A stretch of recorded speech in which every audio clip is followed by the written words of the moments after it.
All right, so welcome to the last plenary of this weekend. All's well that ends well, so there's no better way of ending this conference than by having Daniel Xerri giving the closing plenary. Daniel is a lecturer in TESOL at the University of Malta. He's the author of many publications in the areas of education and TESOL, and some of his work is published in, for example, The Image in English Language Teaching, published by the British Council, the ELT Council, which I recommend. I've got it.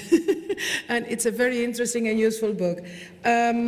So he wants to make it short, so I won't take much more time. We all know who Daniel is, and you will have an opportunity to enjoy this plenary. It's going to be really interesting. Daniel, please.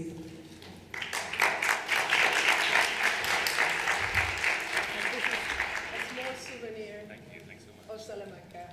Thank you.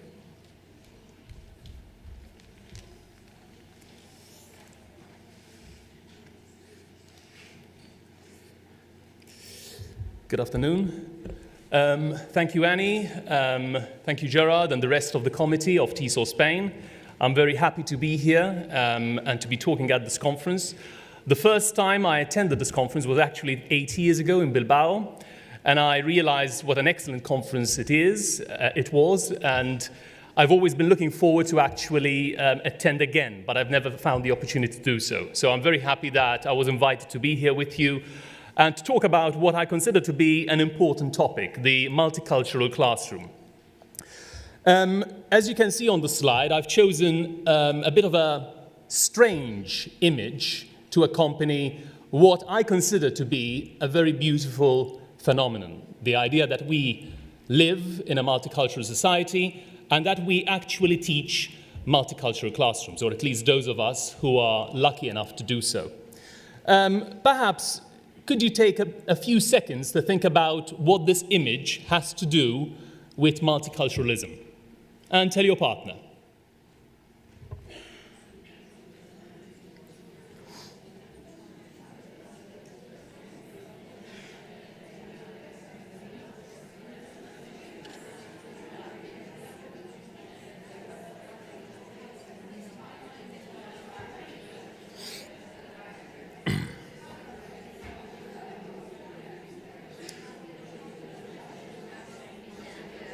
Okay, so we're a big group, so I won't be able to hear what you have to say about this. But it is very much related to something that I'm interested in as someone who researches people's beliefs, values, attitudes, and practices. For me, multiculturalism, as I've said, is something very positive. But most often, we encounter people for whom, as a phenomenon, it is something negative, something to be shunned, to be avoided. And those perceptions, those attitudes towards multiculturalism most often stem from people's beliefs about what the classroom should look like, about what society should look like, and about what the world should look like. And these beliefs that they have about the world, about the classroom, about their students, influence what they do if they are teachers. So I hail from a very tiny country, a small island in the middle of the Mediterranean Sea, a population of less than 500,000 people, and you can actually cross the entire island in 1 hour if there isn't enough traffic. And for many, many years, Malta wasn't considered to be a multicultural society. And people always considered themselves to be Maltese, and then we have foreigners who come to Malta to visit as tourists, and that's it.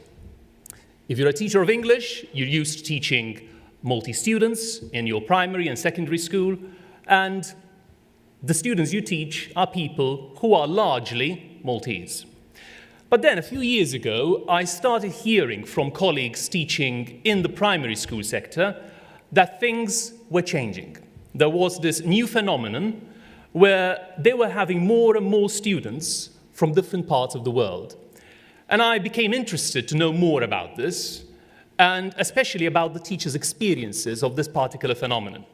So what I did is I contacted a former classmate of mine who taught at the school that was considered to be at the forefront of what was happening in education when it comes to multiculturalism. And I asked him to help me organize a little study whereby I would interview the teachers about their experiences. And so I wanted to know more about what the teachers felt about teaching English and other subjects, because remember, these are primary school teachers, in such a context. What they perceive to be the benefits and the challenges of doing so. My main interest, I must say, was primarily in their experience of English within that particular context. I should have perhaps focused more intently on the multicultural experience. And these teachers started pointing out that suddenly, in this school of 800 students, they were having students from 35 different nationalities, different languages in the classroom, students whom they could no longer speak to in Malta's national language, Maltese, or else in its official language, English, and be understood. You had students who were native speakers of English, and other students for whom English was a completely new language. And all of these students were in the same classroom. And even though they did mention challenges, and I'll be talking about some of the challenges of actually teaching in such a context, they also mentioned that there were a number of benefits. And there were a number of benefits in terms of English language teaching. They realized that even the Maltese students, hailing from families who were Maltese-speaking, were suddenly developing a more positive attitude towards English. And this was not because they needed to pass an exam, they needed to do better at school. Suddenly, they needed English because that was the language that could enable them to actually communicate in the playground. So that positive attitude was immediately picked up by the teachers. And they described this new context in which they were teaching as an ideal learning context when it comes to learning the second language, English. The students were also registering better results when it comes to English, and there was suddenly improved fluency when it comes to English language speaking. The students' own attitude, as I've mentioned, was highly positive. And as we can see from this quote, when they compared the results of the students to those from schools, to those of students from schools that weren't so multicultural, there was a difference. They felt that there was a difference. It was the teachers' perceptions, communicating with their colleagues at other schools, but they felt that their students were suddenly doing better, much better in English.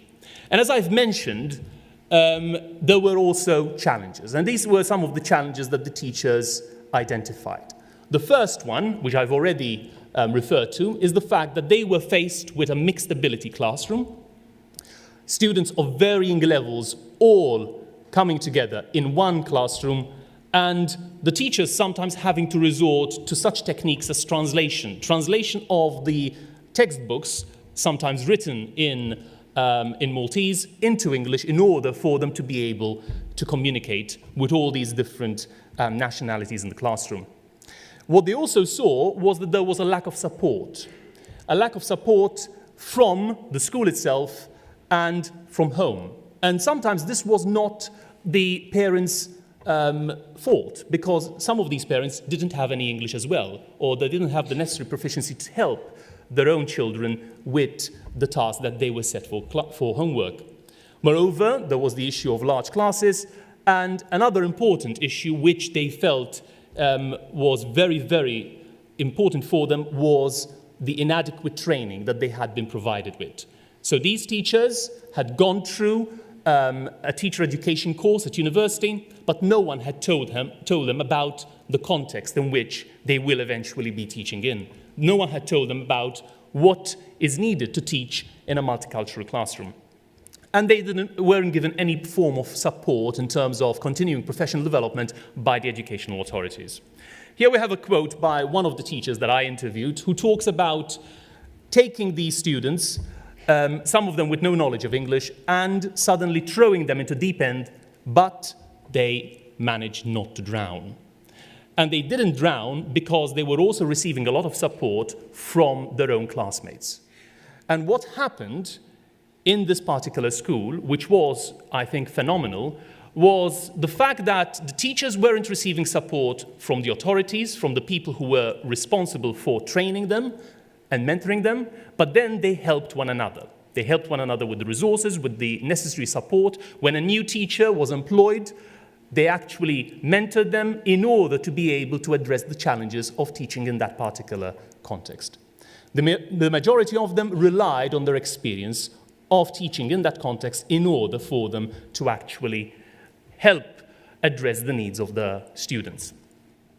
And in this quote from another teacher, we see what I've already mentioned. Inadequately prepared for the context in which they were expected to actually teach. And the kind of training that they were receiving, because they were expected to do a certain number of hours of training every year, was completely removed or divorced from the reality of their own classroom. And that's why they felt supporting one another was the best solution. But all of them were highly positive about this idea of teaching in a multicultural context. And as I've said, I didn't focus on it in the study, but they did point out that the students, besides the linguistic benefits, they were also benefiting from acquiring things that we've already mentioned in this particular conference. Those global skills, those English for 21st century skills that we need in order to survive in this kind of context that we live in. So the students were open to the world. They weren't perhaps insular like they were before actually learning English in such a context. And some of the benefits of multicultural education are, in fact, that multicultural education provides you with access to those different perspectives. And this enables you to go against prejudice. And there can be a lot of prejudice in society, as I'll be highlighting later in this talk. It also allows you to become more tolerant of different ways of living one's life, of one's culture and other cultures. And most importantly, and I'll be addressing this towards the end, is the idea that multicultural education can enable us as educators to galvanize empathy. And empathy has already been mentioned by a number of speakers at this conference, is a very important outcome of education. And we should see it, perhaps, as something that we should be doing as educators. Rather than just language teachers, we are educators, as has already been mentioned. Now, the reason why Malta suddenly became multicultural was because of this one phenomenon. Now, before becoming a teacher educator at university, I spent 10 years teaching English in secondary schools and high schools. And in some of my lessons, I did attempt to actually address the issue of migration. And using multimodal resources, as I'll be showing later, I helped students to actually think about their own beliefs in relation to migration, their own attitudes, their own practices as citizens of a society that was rapidly changing because of such a phenomenon. And when I mentioned this word, when I mentioned this phenomenon, these were some of the images that the students immediately thought of, images that they had seen on the media, images that influenced them in the way they perceived the phenomenon. And most probably you're familiar with these images. Images which can be divisive and can lead to very different interpretations, especially when you look at a very small society like the one that I hail from. Here we have, for example, young migrants at the Greek and Turkish border. And for those of you who follow the news, you know what's currently happening and all the political ramifications of that particular event, and how people are being used as pawns by the different governments. Even the name of a ship can resonate with us. And it can lead to very contrasting views. Some people see the NGOs, including Spanish NGOs, who save migrants from off the coast of North Africa as doing something amazing. Other people are dead set against it. So you have those polar opposites when it comes to people's attitudes towards this topic of migration. But it's important to actually discuss it, and it's important to actually enable our students to reflect on where they stand in relation to this phenomenon. And it's also important to enable them to think about why they might have certain attitudes and beliefs, because they weren't born with those attitudes and beliefs. They might have inherited them from their interactions with other people in their society, from the consumption of the media. And if we look at this phenomenon in terms of numbers, and we look at the most recently available statistics for it, those published last year for the previous year, we realize that there are millions of people who are experiencing the negative side of migration. And according to the UNHCR, nearly 1 person is forcibly displaced every 2 seconds. Think about that. Every 2 seconds that pass by, a person is uprooted from what they call their home. And since we're all educators and we come in touch with many young people and we try to empathize with them, we are working to help them fulfill their potential. We enable them to actually aspire and achieve their dreams. It is also highly disconcerting to realize that these figures represent people, and they represent millions of young people as well. In fact, looking at the stats, we realize that over 50% of all refugees are minors. These could be our students if we had to be born in a different context, if we had to be teaching in a completely different context. In fact, we've spoken about very important global issues at this conference. And one of them, perhaps, is the crisis of solidarity that we are experiencing. It is a crisis because we know that not everyone is willing to express solidarity. And as the former Secretary General of the UN says, it is a crisis of solidarity.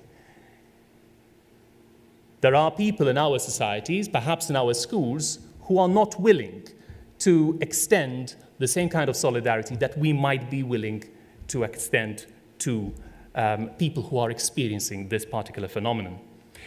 Thinking about my own context,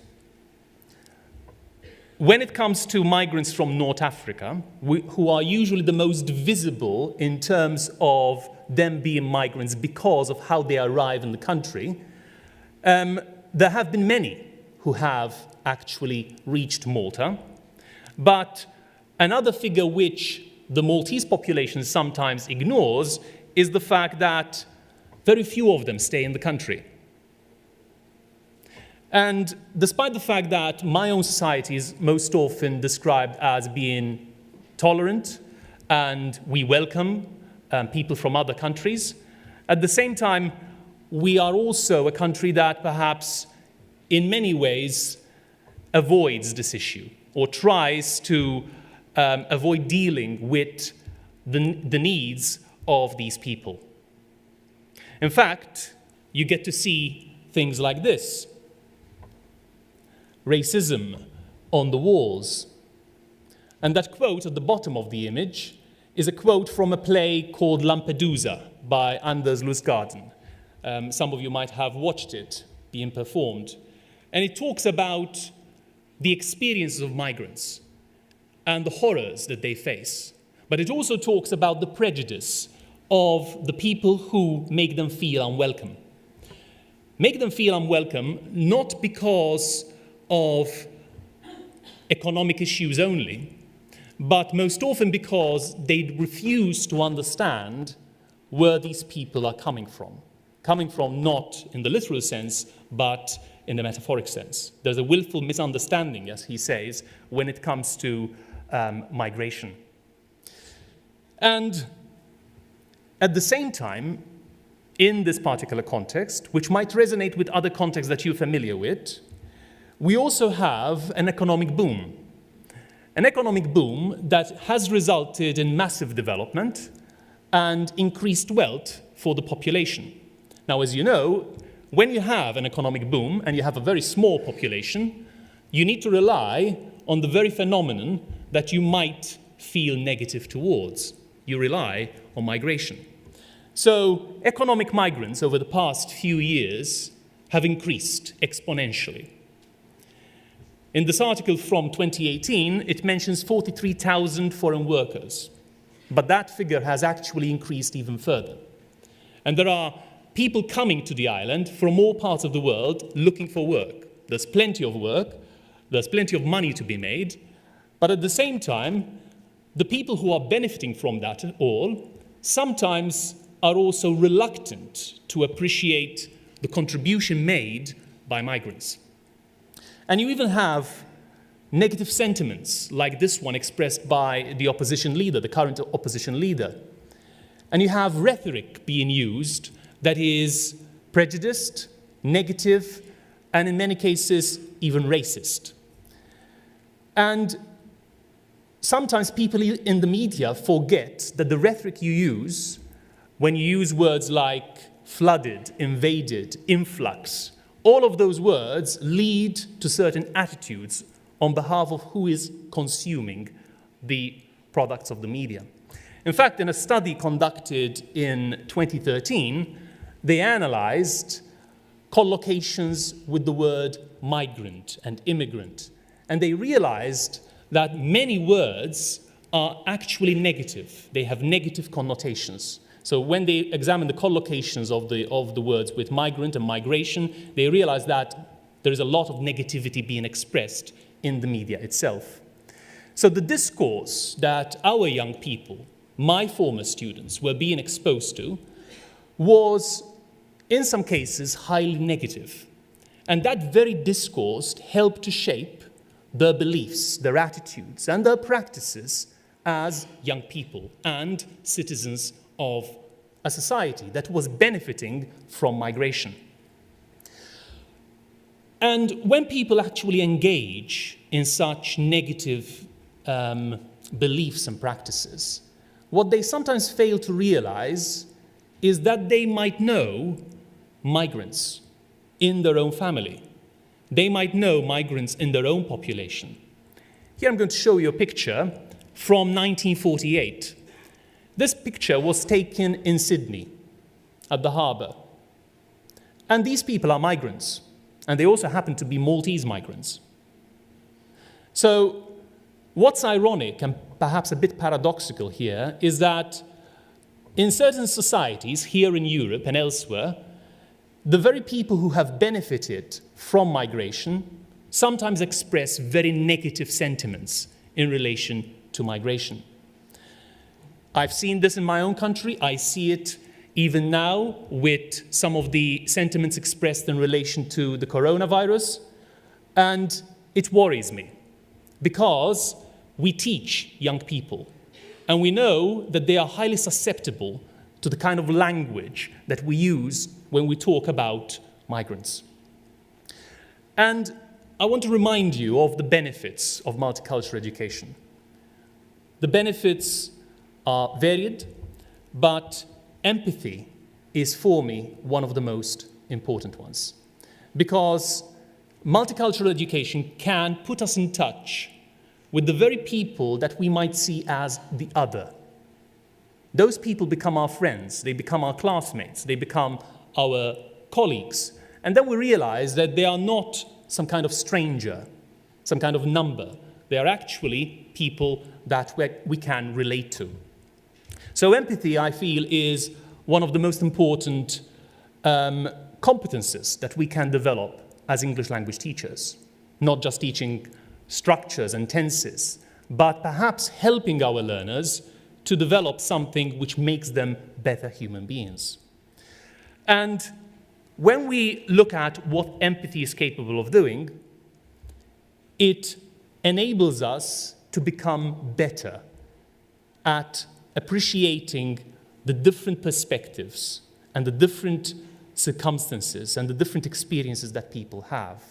In fact, here, Queck describes it as moving students towards deeper levels of engagement and understanding, not of the language necessarily, but of human experiences. And this is very important because someone whom I admire very much said, we tend to speak quite a lot about the fiscal deficit. In a country like the one I come from, we're very worried sometimes about the economy and whether certain issues like this recent virus might affect the economy. So we talk about the dangers of a deficit. But in reality, what we should be worrying about as human beings, as teachers, is the empathy deficit in our society. And Sarah mentioned, and even other speakers mentioned, that we can do something about it. We can change the world. We can all be mosquitoes who can actually contribute to changing the world. And if we identify an empathy deficit in our society, in our context, we are at the forefront. We actually have a very influential role. We can help to develop the values, the beliefs, the attitudes, the practices of our learners. And we can help to address that empathy deficit. A writer who published a book on empathy talks about how people who are empathic, they are able to actually step into other people's shoes and to see the world through their eyes. So if we can use certain resources in our classroom to do that, that would be amazing. So the other part of my talk is about how multimodal resources, and we all use them, we currently use them. Multimodal resources enable us to do that. They can enable us to do that. And if we look at what multimodality is all about, it's nothing out of the ordinary. It's actually when you intelligently combine two different media together so that the output is far more important, far more significant, far more resonant than the output of those two media kept separate. Or as Kress and Van Leeuwen define it, the use of several semiotic modes in the design of a semiotic product or event, together with the particular way in which these modes are combined. A poem kept on the page is already multimodal as soon as you recite it. It becomes even more multimodal when you transform it into a video clip, when you add images and sound to it. So a text, in combination with other ways of actually looking at that text, leads us to something far more engaging. And for many, many decades, we've talked about the importance of motivation. And many of us in this room associate motivation with the work of Zoltán Dornier. But I was lucky enough a couple of years ago to be in Chicago and listen to Dornier talk about how now in his research, and even in the research of our colleague Sarah Mercer, we're moving towards the notion of engagement. And the reason for that is because even the most highly motivated student can ultimately be prone to be distracted. And so, motivation, as he puts it, is what prepares the deal, and engagement is indispensable for sealing the deal. Now, the reason why I'm mentioning engagement is because multimodal resources can be highly engaging.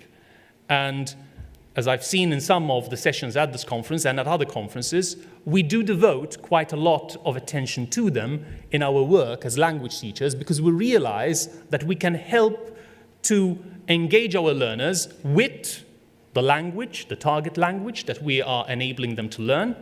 But multimodal resources, as I've been arguing so far, can also be used to engage our learners with those global skills and competences that they need in order for them to actually perhaps become more humane human beings.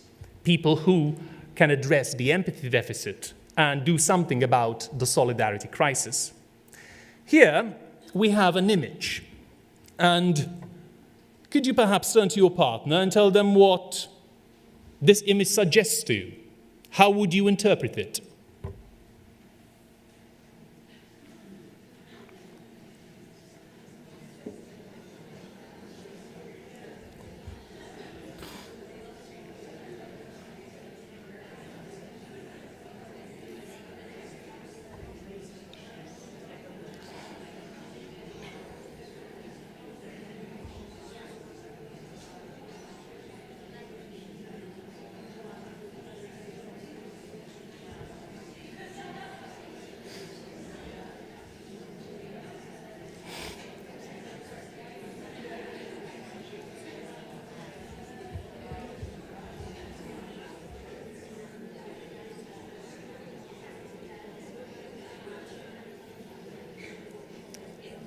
Any thoughts? Would anyone like to shout out what they think of this picture?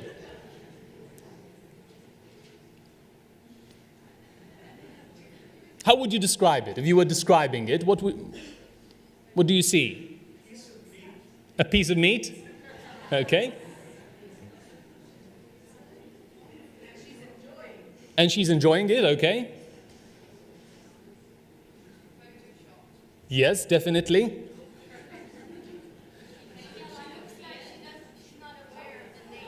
Yeah. So she appears very glamorous. It's Rihanna in the mouth of a shark. This photo was created for Harper's Bazaar. So here glamour is what comes to mind, but at the same time the dangers of the shark and being in the mouth of the shark, but also other implications of that. What do we think of placing a woman inside the mouth of a shark? Now, the same kind of image was also used by someone whose work I came across many years ago when I was actually teaching in high school, and whose work I used in order to actually address the very thing that I'm trying to talk about today, the need to develop our students' empathy.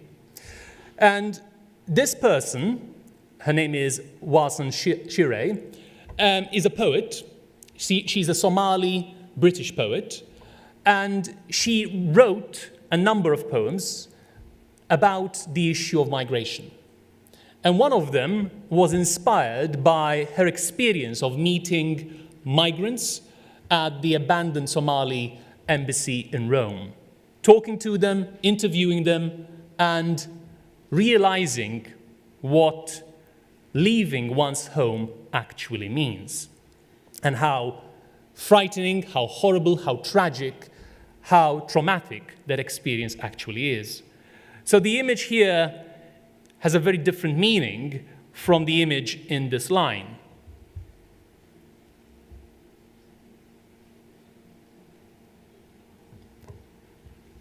And this particular line from her poem Home is trying to really make us think about those reasons for which people leave their home.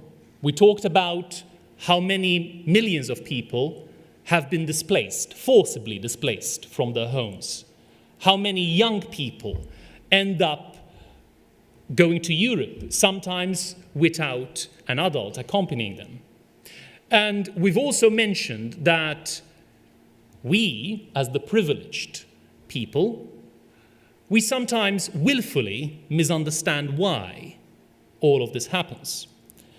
And in her work, in this particular poem, but also in other poems as well, what she tries to do is to remind us and to make us listen to the voices of the people that we don't get to hear on the news. And this was one of the things that worried me as a teacher in high school. The fact that my students were being exposed to the language used on programs on TV, language that wasn't very tolerant at times. They were reading stuff on the media that might be using rhetoric which was also not very tolerant, sometimes intentionally, at other times not, but they were never really exposed to the voices of the people who had been forcibly displaced, the people who had to leave their home. And hence, it was very difficult for them to actually empathize, because it was all very one-sided. And the kind of discourse that they were being exposed to was what it is. So by exposing them to something like this, I was hoping to actually make them think, not only about the experience described in such a text, but also about what they felt in relation to it, and why they felt that way. And perhaps by questioning the way they felt, the way they thought, they could develop those beliefs and those attitudes. And I chose to do this not by means of the printed poem only, but by trying to actually look for multimodal representations of such a text. Today I'm going to focus only on this example, but in my work as a teacher, I've used a number of similar examples, a number of similar multimodal products in order to try and make people think about who they were as individuals and what they felt towards something like migration. So I'm going to show you a clip that you can find on YouTube, a video put together where the poet herself recites the poem. And what we realize when we hear her recite the poem is that she is not immune to the emotions evoked by the words. She actually feels those words very powerfully, and they communicate something to her about the experience that she's focusing on. And it is that very kind of emotion that I wanted to try and convey to my students. So it's Walsan Xerri reciting the poem, but at the same time, it is also as a video, in terms of someone illustrating different images from the poem.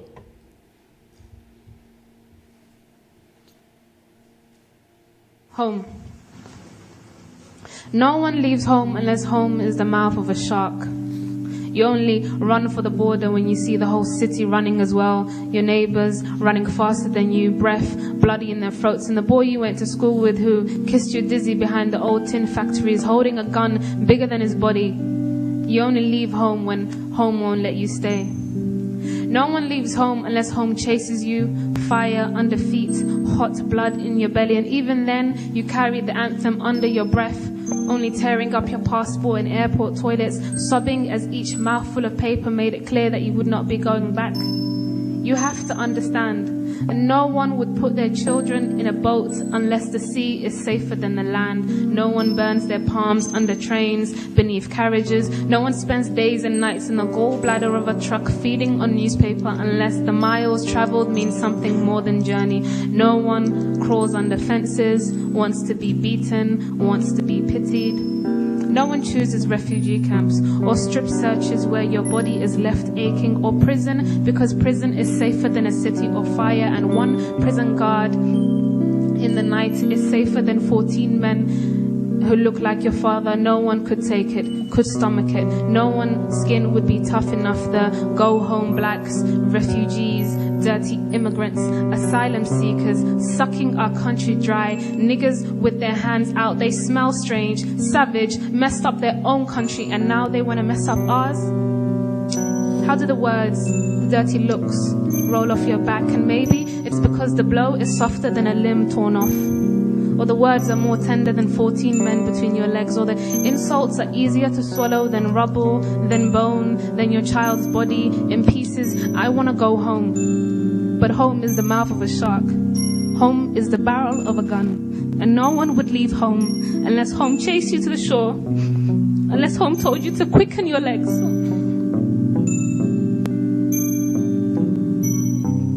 Leave your clothes behind, crawl through the desert, wade through the oceans, drown, save, be hungry, beg, forget pride. Your survival is more important. No one leaves home unless home is a sweaty voice in your ear saying, leave, run away from me now. I don't know what I've become, but I know that anywhere it's safer than here. Thank you.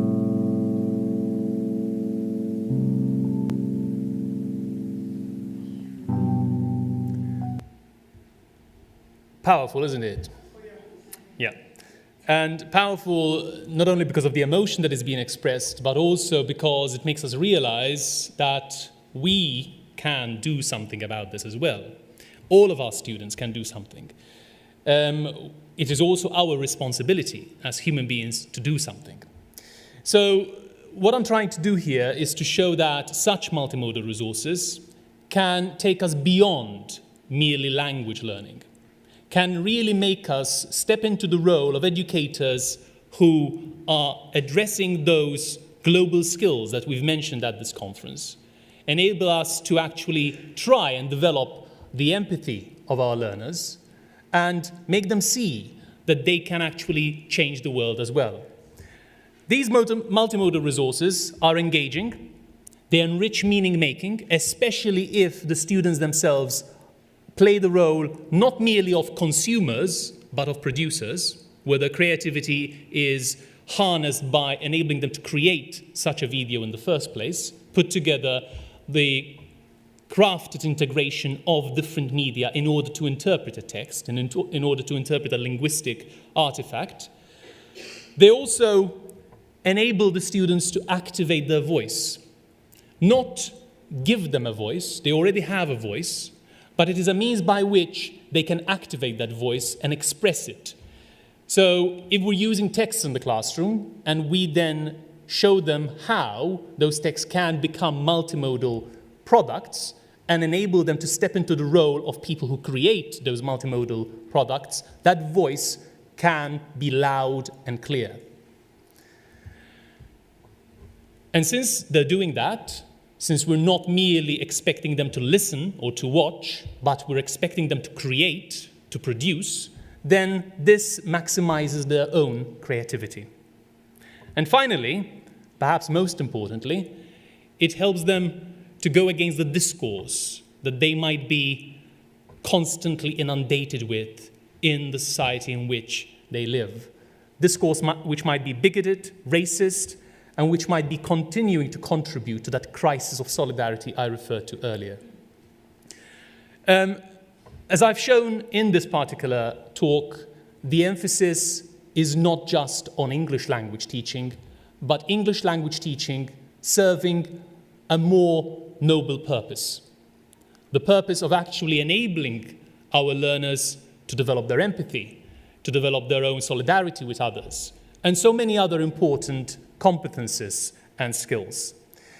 Now, if you allow me, I'm going to plug my forthcoming book, which focuses on something of the sort, using English for 21st century skills. It features chapters by people like Sarah Mercer, who talk about the use of positive psychology and other aspects. And it tries to actually show that we as language educators are primarily educators, not just people who are concerned with the language only. So thank you so much.